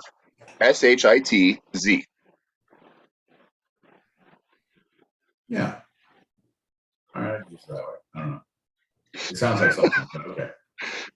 And I'm obviously Americanizing. I guess the F would be a V, so Lifshitz. Lifshitz. There you go. Hey, go to elementary school around here. Fuck you at middle school. Try that in my neighborhood. Yeah. Hey, you live shits? What about this live shits? No, thank you very much. I mean, I had it bad enough with the last name Peacock, so I understand. I get it. Right? It's like, I'm not Peacock. My name's Pigeon. They call me Pigeon. Yeah, I'm surprised no one nicknamed you a different bird sometime in like middle school, and that didn't like. No, because like right now you're Peacock, but if I would have met you early and like, don't call him Peacock. You gotta give him a nickname because everyone makes fun of his name, so you can't use his name. You gotta use something that's cool. Call him Hawk. Call him Falcon. Call him Dragon. Johnny Falcon. Johnny Dragon. Dragon's a bird, right? I don't know. I'm in 4th grade. That's how we're best friends. So he was taking those classes for 2 years at Baruch College, and then he enlisted in the U.S. Army before graduating. After 2 years of service, Loren noted the passion he was able to express through clothes. Quote, designing men's ties out of a drawer in the Empire State Building, I relied on instinct. Weaving his beliefs about life and style to capture the American dream using color, fabric, and design, he never looked back. But he forgot about texture, color, fabric, design. But if you don't have texture, you're missing the fourth. I hope he learns that later in his career. I learned that early on. Right. In 1967, he went into business for himself. He was able to somehow scrounge together $500,000 in investments from lawyer friends and other people who made a lot more money than him. And he marketed his unique line of ties under the name Polo. From the inception of his brand, Loren's creations were characterized by a moneyed style that evoked the look of English aristocracy, as adapted by the sporty American East Coast elite. His first menswear line in '68 featured classic tweed suits, and his first women's wear line in '71 continued his explorations of classic tailoring and good taste, but with a feminine twist.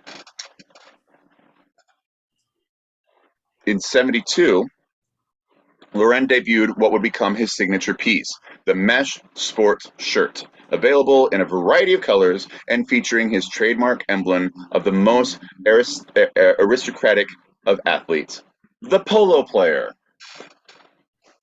Oh, so good. Like the polo players, such a good, but I didn't realize they were on a field. So when I played, so many horses drowned when they did water polo. Marco, why is no one saying polo? Because the horses are underwater. What is happening? It's awful. The company name. Here's the deal. Yeah. Here's the deal, John. I'm going to put this out, and I don't know if it is a conspiracy yet, but I want to maybe, if I could be the first one to propagate one. And I'm just float it here. Yeah. I'm just off the cuff because I don't know. We're right in Vietnam, right? We're in 62. Like, okay, so you were in the Army. What did you do in the Army? Who'd you meet? How'd you get $500,000 just from lawyers you knew because you were in the Army? Oh no, that was a CIA op. You are in deep embedded, and you, sir, are funneling black market funds to the black sites. John, I've seen it 100 times. So just like they did in the late 80s with crack in LA, they flooded the New York streets with polo shirts. Oh, it starts with the ties, John. That's what we found out. It starts with the ties. And then you get the button-ups and you get the full polo. Now we call shirts with pullovers with 3 buttons, we call them polos. Even if it's an Izod, even if it's a diesel, if it's a polo, you Kleenex me. You Kleenex me, Ralph Lauren. Yep. You turned polos into your brand. Good on you. Marketing. I'm telling you. It's all in your head, baby. So of that, the company name was always... That's why I don't wear shirts to meetings anymore. Fuck you, Ralph Lauren. You're not going to bug me. Don't polo me, bro. That's it. No shoes, no shirt. I'm in, baby. Woo! All the service. All right. So the company name was all. Can I please finish this one sentence? Yeah. No, I pray to Jesus eventually, and I don't know if she or he exists in whatever dimension capacity they may or may not, John. But I hope and I pray to a higher power of some sort that you do. And I want you to know it is 11:38, John, on 1/12/2023, and I heard it on the way to work today. It's Kiss a Ginger Day. And I don't know if you knew that. And I was like, guess a lot of people are getting fucking polio because I heard that's how that spreads. No, it's gingivitis, man. Come on, you know. Oh, brush your teeth, kiss a ginger. Anyway, it truly is. Anyway, I dare you finish that sentence. The company name was thinking always... about okay, fuck off, go ahead. What's the company name? The company name was always intended to be evocative of a lifestyle. Quote, Pollo, just chicken. Oh, I finished the sentence. It's over. Well, okay. What kind of people play polo? Lauren asks. Wealthy, cosmopolitan, chic, wealthy. I wanted to create a concept for the name. It's like looking in the goddamn mirror when he said that, John. Go ahead and say that. Chic, wealthy, sophisticated, full of vigor, full of vigor, friends with his friends, great with his family, not an asshole, really good at taking the garbage out in his neighborhood, doesn't fucking yell at kids in his yard. That kind of guy plays polo. Yeah. I play polo. Nope. Well, I love the 4 things: wealthy, cosmopolitan, chic, wealthy. Remember, he wasn't wealthy growing up. He roomed with 2 of his 3 older brothers at one point in his childhood in the Bronx. So he was not a trust fund baby, if you will. Right. He found his bootstraps and he put tassels on them and he raised himself up by those. and he charged a lot of money for him, and people bought him.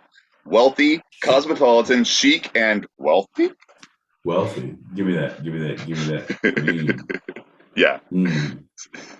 So the Ralph Lauren style became a nationwide phenomenon after he dressed the male actors in the 1974 film adaptation of The Great Gatsby in clothing from his current line. And so that's Robert Redford as Gatsby and Sam Waterston as Nick, as the narrator. Yeah, no, that was it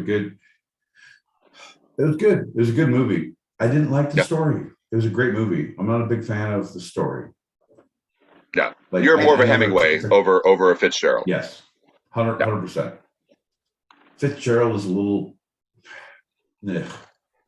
That's why I thought the newest adaptation, though kind of beautiful, wasn't necessarily the better adaptation. I really liked the older one, the Redford one, because it scaled it 100%. Away and it told a good movie. Right. 100%.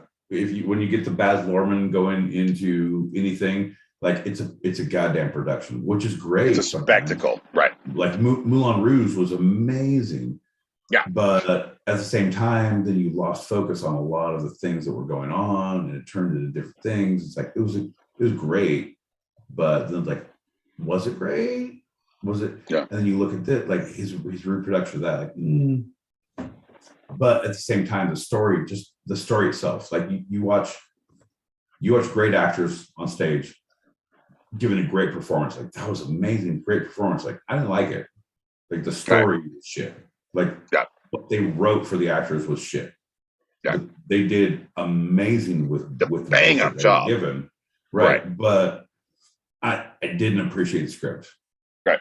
I believed lines that I shouldn't have believed because they were so terrible. But I believed 100%. It because of the actors. Right. 100%. People were working. Like they had to fucking get to work. Yeah. Which is, as an actress, like, man, you got to make me sell this. It's like, hello, sir. I'm here to sell you something that is great, that will change your life. Like, I got to go door to door.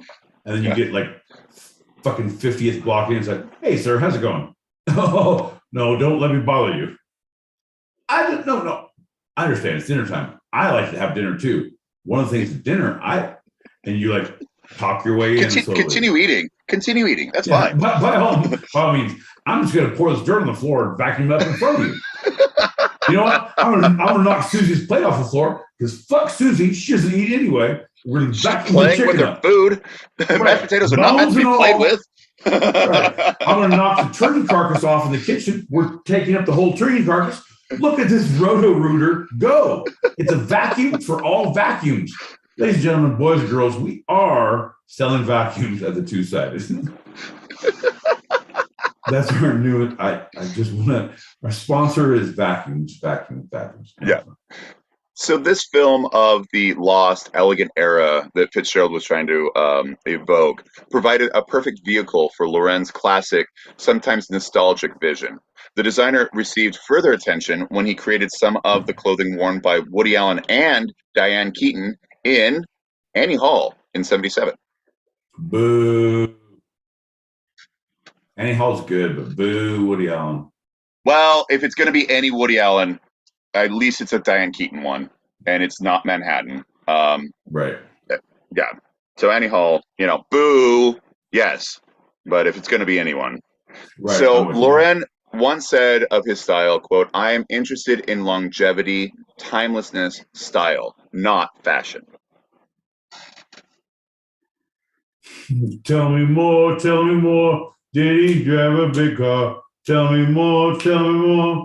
Did you get very far? Because it's jeans and a t-shirt on.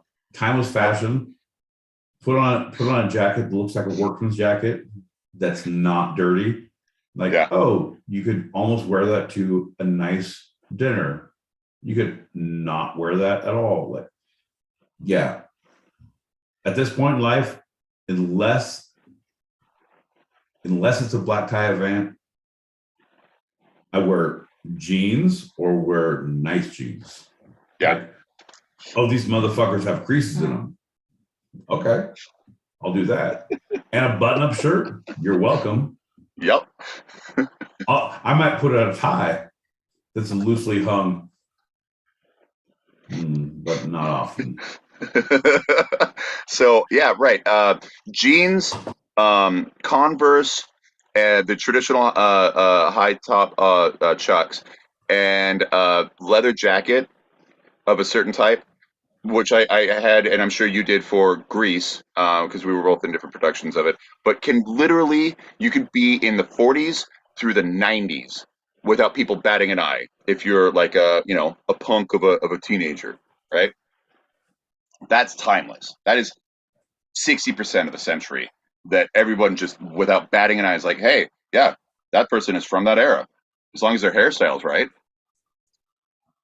Right, 100%. Like you slick it back, you push it up, you can, and to like it. There's been very few times when it has not been okay to wear that. Like, it either is not a fashion idea. It's like, oh, it's just a jacket. Or it's like, oh, look at you. Members only. Nice. Yeah. Nice. Look at you. So women's clothing and houseware bearing the Ralph Lauren name followed, and in 1997, the firm went public.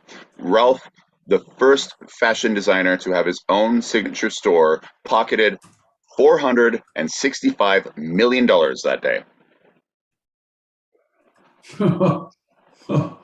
Oh, that's crazy. In a day?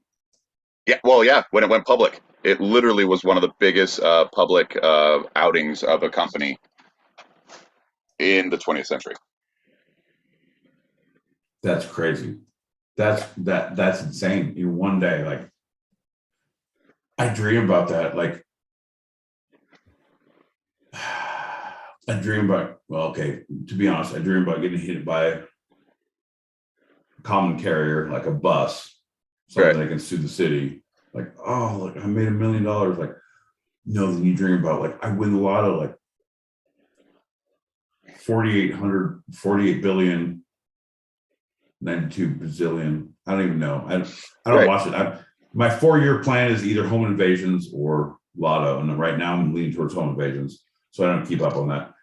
But you do this thing. It's like, I like ties. I like hats, I like jackets. And you do these things like, hey, here's $500 million. $500 million in the 90s. In a day.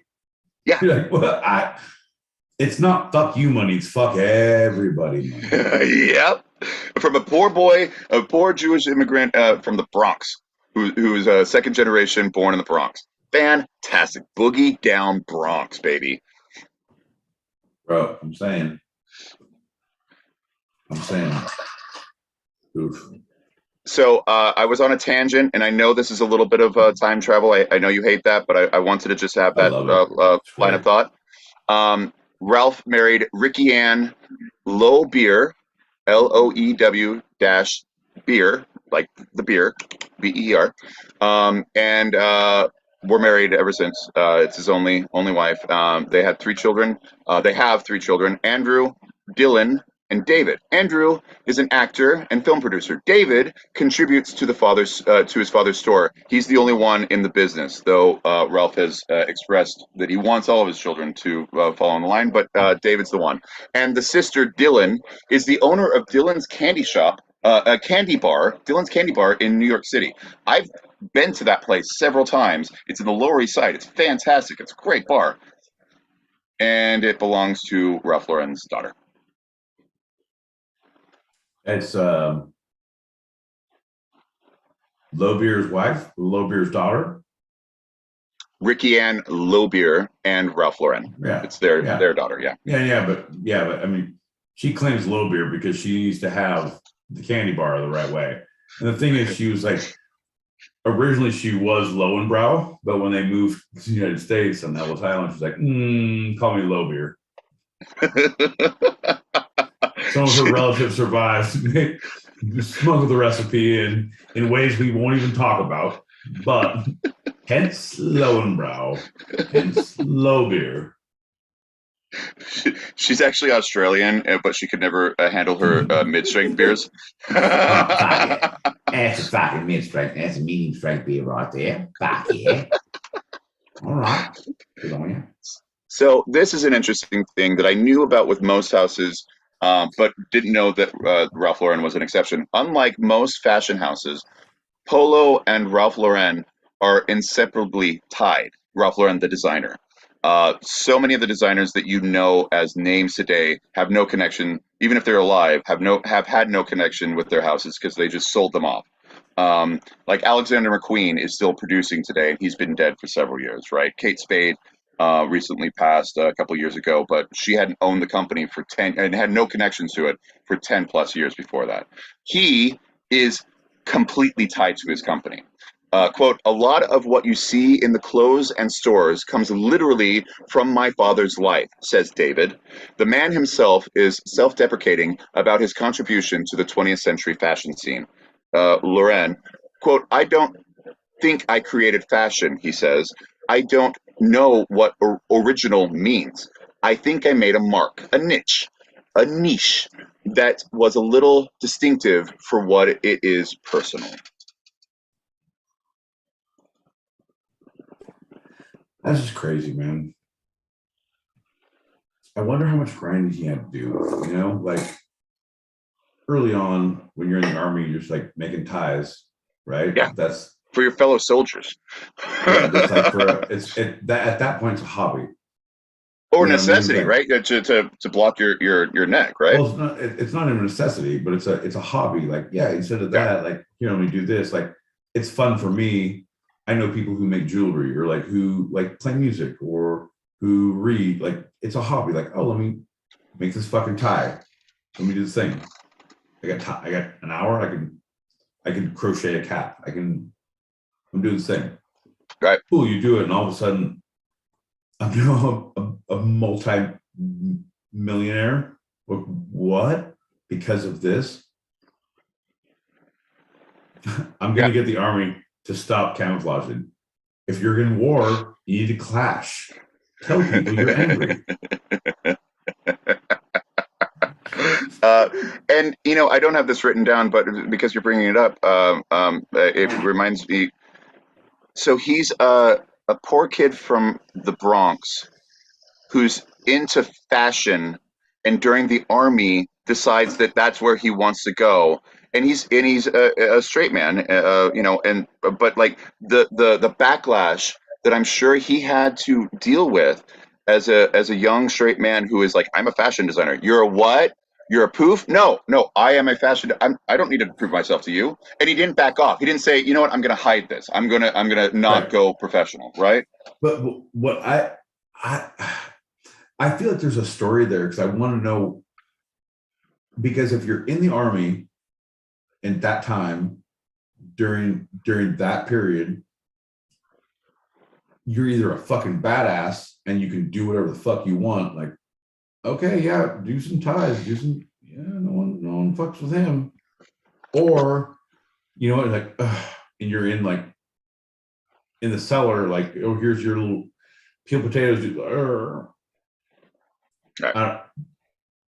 There's one or the other, but he's not that guy.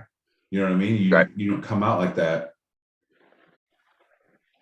I want to know those stories. Like, was there NDAs disclosed, like signed for everyone for like, what, bro? I wouldn't think so. Not back then. I'm just saying, I don't know. Yeah. Once you get famous, like, once you have $500 million, right. He went public. He starts cleaning his roads, right? Bro, 100%. You're going to sign this or you're going to disappear. Yeah. I'm Ralph Lauren. I'm going to spend the same amount of money on you and make you rich with this little signature, or I'm going to spend that money to get rid of you. So whatever you want to do. Yeah, whatever you got. I'm from the beer can family. You might know them as the Lowenbrows. Anyway, we're here to get you. So in 1987, Ralph Lauren found out that he had a brain tumor.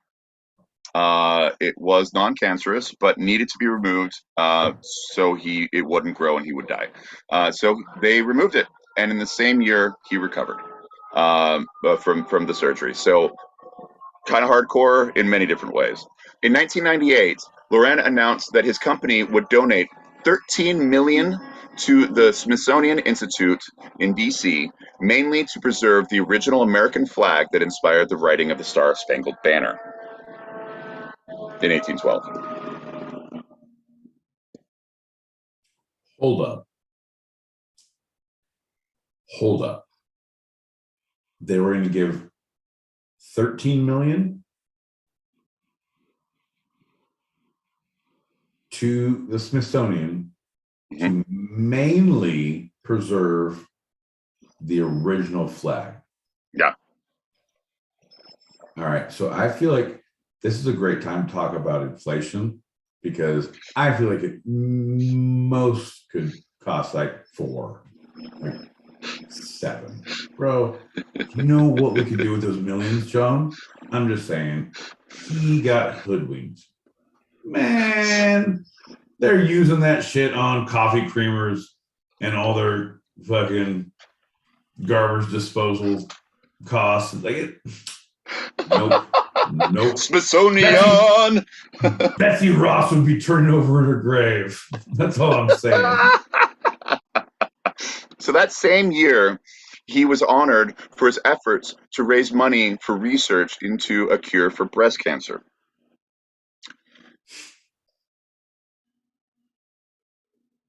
I got a lot more. So, if you want me to stop. No, you shouldn't. Because I was like, fuck, like, I'm trying to be good. Like, breast cancer, like, it's all the boob jokes. Like, all the things that come to mind. Like, no, don't do it. Don't be the animal. John, keep on going. I'm going to be quiet. Let's get through the show. So, in 2000, the company's website, polo.com, was introduced, allowing online access to all Ralph Lauren products. Lauren's charitable contributions continued with the creation of the Polo Volunteer Program and the contribution of $5 million to establish the Ralph Lauren Center for Cancer Prevention and Care at North General Hospital in Harlem, New York. In Harlem, okay. Yeah. Oh, he's all about the hometown, man. Is it still there? Yes. And many more millions have gone into it. That was just the initial investment. So they are still tied to it today. In 2003, he established charitable organizations, the American Heroes Fund, that provides subsidies to children whose parents perished in the September 11th attacks, and the Ralph Lauren Center for Cancer Care and Prevention. So that, like, he's doing fantastic work across a wide spectrum. By the year 2007, Ralph Lauren owned 35 boutiques in America. In 2010, Nicolas Sarkozy, the president of France, declared Lauren as Chevalier de la Légion d'honneur, Legion Honor, in recognition of his contributions as a designer, business leader, and philanthropist. And as his ability to not pronounce words. You, sir, are the philanthropist. Other prestigious honors for philanthropy and contributions Lauren has made to the world include the Key to the City of New York from Mayor Michael Bloomberg for his outstanding civic contributions, the James Smithson Bicentennial Medal, recognizing his lifetime contributions as a great American and his leadership role in the preservation of the Star-Spangled Banner. That's that $13 million contribution he did. The Council of Fashion Designers of America has awarded Lauren many high honors, including Women's Wear and Menswear Designer of the Year, Retailer of the Year, the prestigious Lifetime Achievement Award, Humanitarian Leadership Award, American Fashion Legend Award, and the first ever CFDA, Council for Fashion Designers of America, Members Salute. They had to create a new award for him. Ralph Lauren was also presented with Women's Wear Daily's inaugural John B. Fairchild Honor and the British Fashion Award, recognizing his legendary and creative vision. Ralph Lauren is also the first American designer to have been awarded an honorary Knight Commander of the Most Excellent Order of the British Empire. Oh, Ralph Lauren, You have made yourself quite worthy, and we would like to bestow upon you the most prestigious honor that one can get when one clothes another. Dude, you're an American fashion designer from the Bronx, and you just got knighted by the Queen? Bro. So I'm surprised. And what year was this? That one. Nope, don't got a year for that one. That was early 2000s. It was early 2000s. Okay, so we're way past. So I was waiting for you because of the local connection. There was polo was a huge style choice for gangs, specific gangs. Yeah. And there was the lowlifes out of just Bronx, out of the Bronx. It was the Bronx, yeah. Ralph Lauren, Boogie Down. And they only wore Ralph Lauren. So it wasn't all red, all blue. It was just head to toe. All Lauren. I saw it on, there's a YouTube documentary and there's something else, but if you look it up on YouTube, it's the full, like, their pictures, because you see all the gang pictures, like, all right. These motherfuckers are clean. Jesus Christ. Oh shit, you were in the fall catalog with the AK? Oh shit.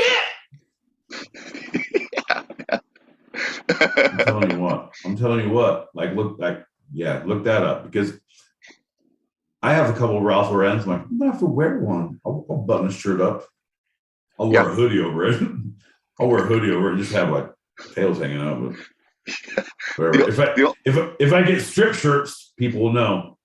That's right. If I get strip searched, see, it says constant. No one heard anything. It's fine. Yeah. Where's the seashells? Down by the seashore.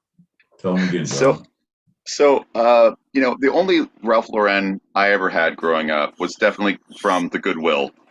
I did not see him as any kind of icon. I saw him just as the polo.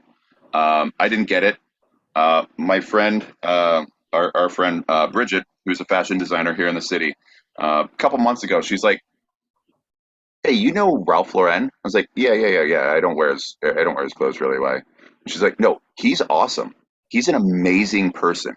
He does so much amazing things for people, and he has changed the system, not just by his charitable work, but by the way his company is run, because he's so involved in it. It hasn't become like the board of trustees. We are only down for the bottom dollar. Let's get rid of 10,000 employees. But like during the pandemic, paid for everyone. Was one of the only fashion companies that didn't furlough anybody because he had the money, and he's like, let's do this. He's an awesome person, and so that's why I brought him up. Wow, that's pretty good, man. Good on you, folks. I don't know, like I get it. I totally get it if you don't appreciate John as often as I do, because he's hard to appreciate. But I need you to understand, if you say bad things about you, I'll fist fight you in the street. Only I can say bad things about him. But also, he does good work, man. He gets the levels of it. Like I'll be honest, I don't know how he comes up with 2 topics every week, each time. And I complain about them all because they're all stupid. But I couldn't come up with 2 a week that I wouldn't complain about. Okay, I could come up with 2 a week. I can come up with 2 a week that I wouldn't complain about. I'll be honest. Well, that's true. You have me at a very, very strange time in my life where I'm rethinking everything I'm doing. So I'm going to be honest with you. You're doing good work. You heard it here first, folks. I don't want you to get fucking comfortable, though. This ain't gonna stop. This ain't gonna stop. You have to get better, or I will. Okay. The sources for this episode of Two Sided have been, first segment, CNN, NBC New York News, U.S. News, New York Post, and ABC News. Second segment, biography, corporate.ralphlauren.com, Britannica, Hello Magazine, notablebiographies.com, thefamouspeople.com, and I love this one, famousfashiondesigners.org. No, it's not a .com, it's a .org. Because we got to get shit done around here. Yep. Wow, I don't even have the wherewithal to make some good EDU jokes right now. Because I was already trying to focus on my other jokes. Like you need a .com, .org. Like, I gotta do a .gov. I gotta do a .edu. Don't have the wherewithal, John. Like the spirit is willing, the body is not able. I am brought to you by poor scheduling. Poor scheduling keeps the two-sided podcast starting up at 10 o'clock p.m. Also brought to you by interested in letting Julie Prunes get a good night's sleep. I'd like to be your alarm, not your goddamn good night bell. No, doesn't even work. Good night battle. You record this and put it on the fucking pods, Julie. That's it. That's it. We're no longer friends. That's a joke. Anyway, you can edit that out too, right? Yeah, you'll do that. I know you do. See, if I had the engineer hired, he'd be listening like, cut and go. Like, you don't care. You're pouring drinks. We're doing shots. I see we're doing shots. I know, folks, if you don't think the two-sided actually drinks, there was this whole myth that the two-sided was just drinking like tea or sugar water, and we were just both diabetics who were about to lose our legs because we had some sugar water. That's untrue. We get hammered during these things, and if you don't believe it, you watch the goddamn show, and if you don't watch the show, listen to it, and listen to how the speech develops. We're both educated people. We're both learned men. Our houses smell of rich Corinthian leather and walnut. Don't you think one would not be able to stop oneself from slurring so often? Seems as not when one looks at the situation. And then you think we're not drunk, but we are. But then you realize we're not. Maybe the drunk has been in you the whole time. All the glamour and glitz from the former Ralph Lifshitz. Yeah, see, he gets it.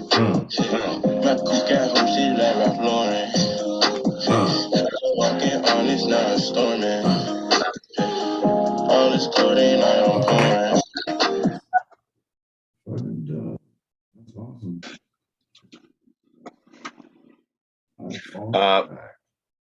My boy Pete. Thanks for popping in. Dub's a great guy. I've listened to a couple.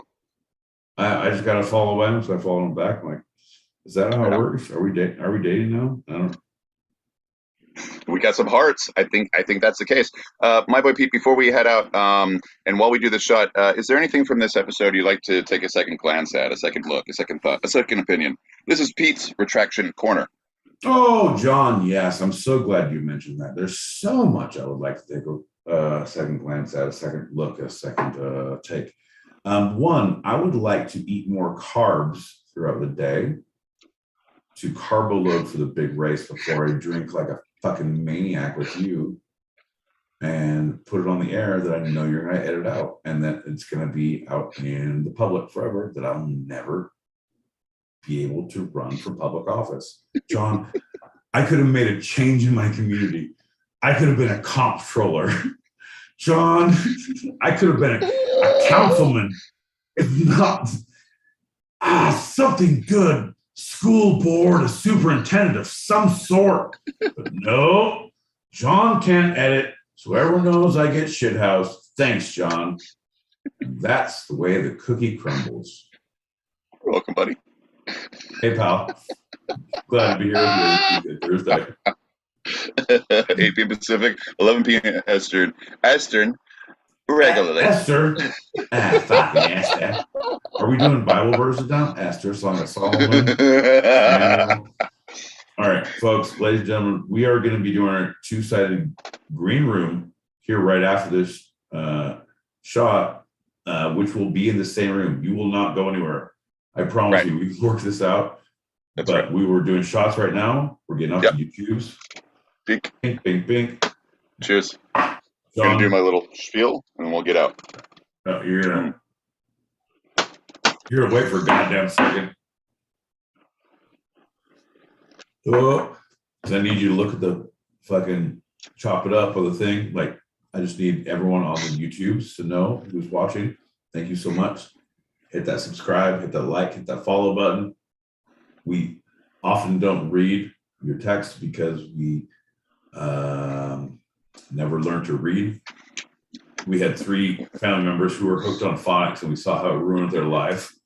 And so I vowed to myself I would never learn to read because I see how that ruins lives.